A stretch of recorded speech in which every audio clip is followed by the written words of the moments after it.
Hello everyone. आज हम पढ़ने जा रहे हैं पार्ट 2 थर्मोडायनेमिक्स का। सो आज हम थर्मोडायनेमिक्स में क्या पढ़ेंगे, लेट्स सी।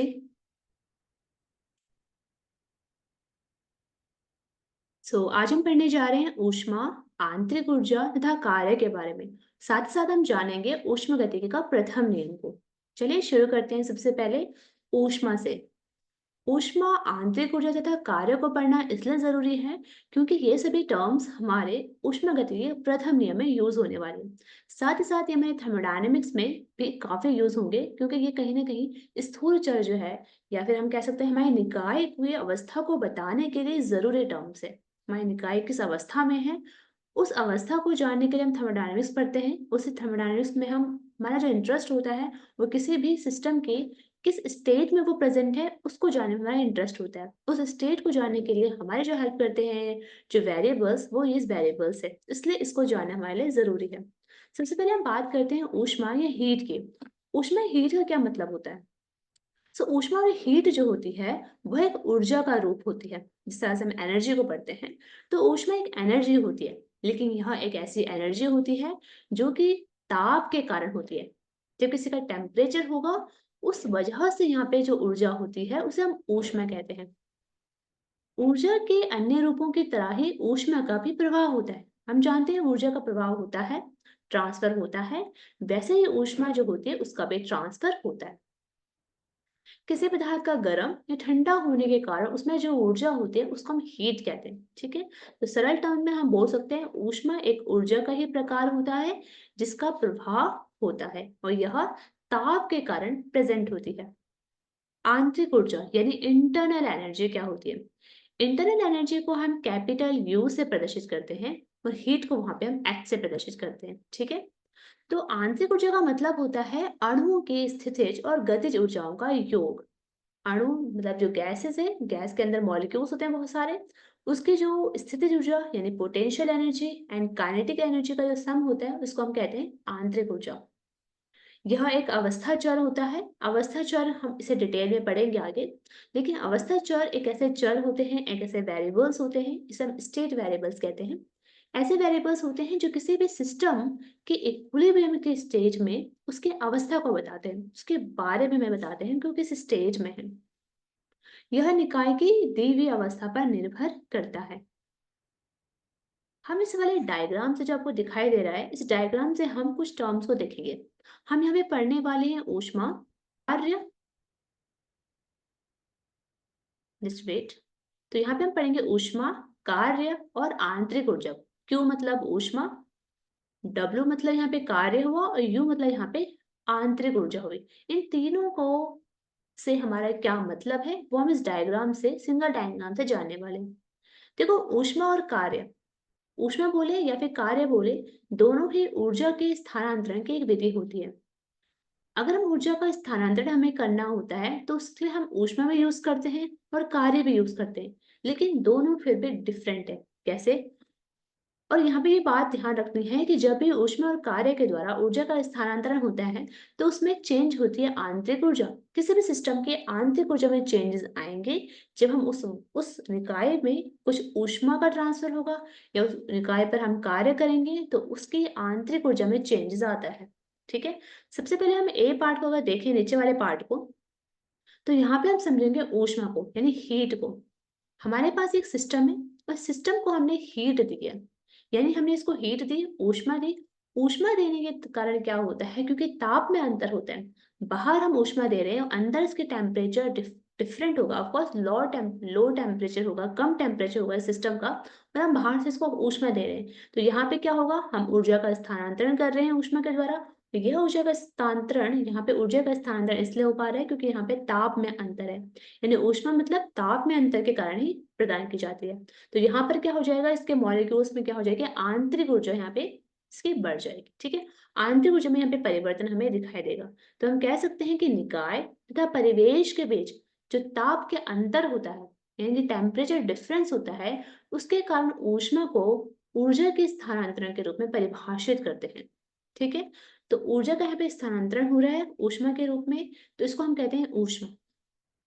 दूसरा हम अगर कार्य को समझे तो हम कार्य को समझने हम यहाँ पे कह सकते हैं कि एक पिस्टन हमारे पास बी पार्ट में, एक पिस्टन से जुड़ा हुआ एक भार है, उसको जब हम ऊपर नीचे करेंगे तो यहाँ पर क्या हो जाएगा, अगेन अगर नीचे करेंगे तो नीचे जाएगा, इसको ऊपर किया जाएगा तो ये ऊपर आएगा। यहाँ पे भी क्या हो जाएगा, ऊर्जा का स्थानांतरण होता है लेकिन कार्य के रूप में। तो यहाँ पे कोई ताप में अंतर यहाँ पे नहीं होता है समाहित, बस यहाँ पे हम कार्य कर रहे हैं और उसकी इंटरनल एनर्जी को चेंज यहाँ पे हो रहा है।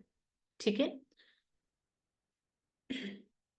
अब हम पढ़ते हैं ऊष्मागतिकी का प्रथम नियम यानी फर्स्ट लॉ ऑफ थर्मोडायनेमिक्स। तो फर्स्ट लॉ ऑफ थर्मोडायनेमिक्स का मतलब होता है कि जब हम किसी भी निकाय को ऊष्मा देते हैं, ठीक है, किसी भी सिस्टम को जब हम क्यू ऊष्मा देते हैं, तो क्यू ऊष्मा देने पर उस सिस्टम में क्या होगा, अभी हमने देखा भी एग्जाम्पल से, उस सिस्टम को क्यू ऊष्मा देने पर उसकी इंटरनल एनर्जी यानी उसकी आंतरिक ऊर्जा में जो है वृद्धि होती है। जितनी ऊष्मा में उससे प्रदान की जाती है, जितनी ऊष्मा उसे दी जाती है, कुछ भाग उस ऊष्मा का उसके आंतरिक ऊर्जा में बढ़ोतरी करने में प्रयोग होता है, वहीं कुछ भाग उसको कार्य में जो है यूज होता है। ठीक है। तो हम ये कह सकते हैं कि जो ऊष्मा, जो ऊर्जा यानी कि क्यू निकाय को दी जाती है, उसका कुछ अंश निकाय की आंतरिक ऊर्जा में वृद्धि करता है, दैट इज डेल यू।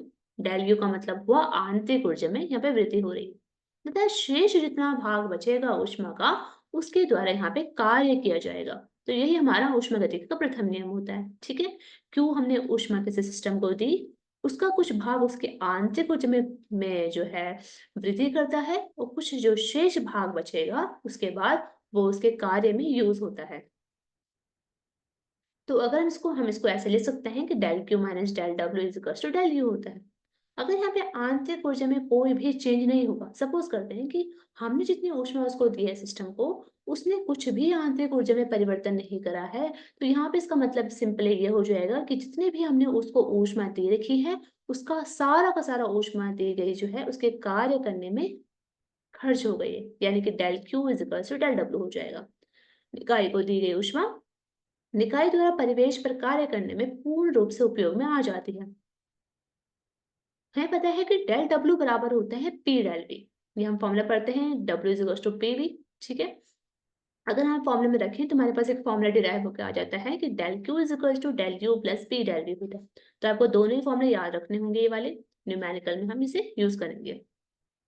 इसको हम एग्जाम्पल समझते हैं, उदाहरण से समझते हैं ऊष्मागतिकी का प्रथम नियम। इस एग्जाम्पल को देख के आपको क्लियरली समझ में आ जाएगा कि हम क्या कहना चाहते हैं ऊष्मागतिकी के प्रथम नियम के द्वारा। इसको समझने की कोशिश कीजिएगा। तो मान लेते हैं कि हमारे पास 1 ग्राम जल है। ठीक है। तो 1 ग्राम जल की आंतरिक ऊर्जा के परिवर्तन किस तरह से होता है उसके बारे में विचार करने वाले हैं। तो हम यहाँ पे ये विचार करेंगे कि 1 ग्राम जो जल है उसकी अवस्था कौन सी है, द्रव अवस्था होती है। और द्रव अवस्था में जब हम उसको हीट ट्रांसफर करेंगे, जैसे हम डे लाइफ में करते हैं, हमारे पास कोई जल है, उस जल को जब हम गर्म करना होता है, हमें गर्म करने का मतलब क्या होगा, हम उसको हीट ट्रांसफर कर रहे हैं, हम उसको ऊष्मा दे रहे हैं, राइट। हम जब उसको ऊष्मा देते हैं तो उसके स्टेट में चेंज आएगा और वो वाष्प अवस्था में जो है चेंज हो जाती है, यानी वो वेपर फॉर्म में चेंज हो जाती है, गैसेस फॉर्म में चेंज हो जाती है। हम यहाँ पे देखेंगे कि द्रव अवस्था से वाष्प अवस्था में परिवर्तन होगा एक जल में। तो जल की मापी गई गुप्त ऊष्मा, तो हमने क्या करा, 1 ग्राम जो जल था उसकी जो गुप्त ऊष्मा होगी दैट इज 2 to 5 6 जूल पर ग्राम होगी। यानी हम कह सकते हैं कि जल को दी गई ऊष्मा जो होगी वो 2 to 5 6 जूल होगी। ठीक है। सॉरी।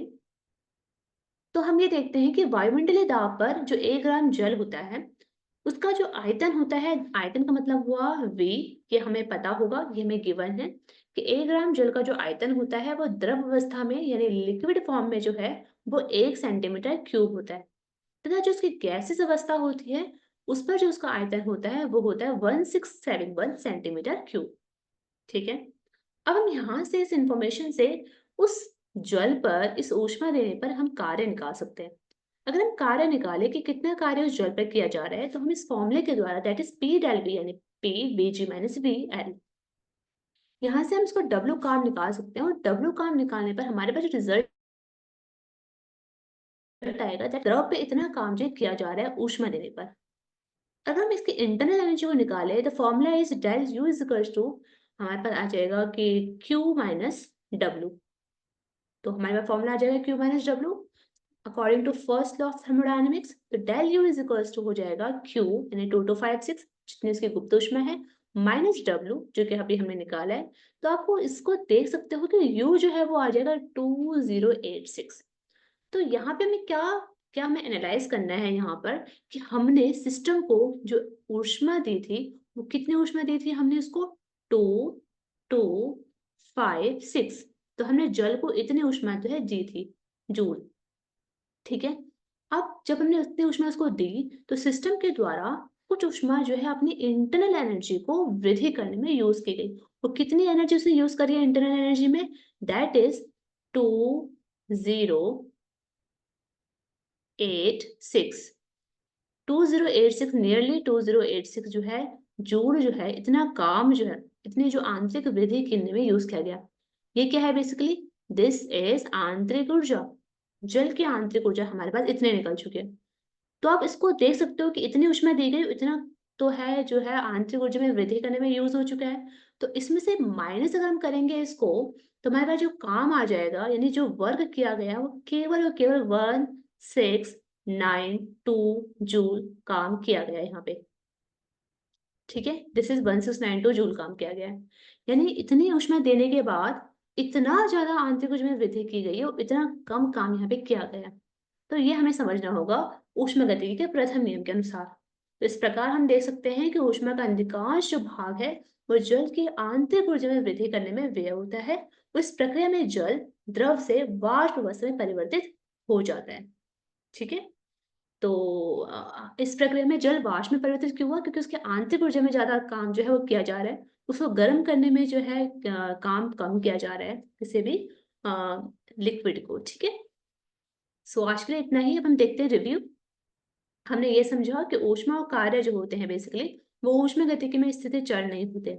ऊष्मा और कार्य ऊष्मागतिकी में स्थित चर नहीं होते हैं, बल्कि जो आंतरिक ऊर्जा होती है वो स्थित चर होता है। ठीक है। इसका मतलब ये हुआ कि ऊष्मा कार्य जो होते हैं बेसिकली वो क्या होते हैं, ऊर्जा स्थानांतरण की विधि होती है किसी भी निकाय में।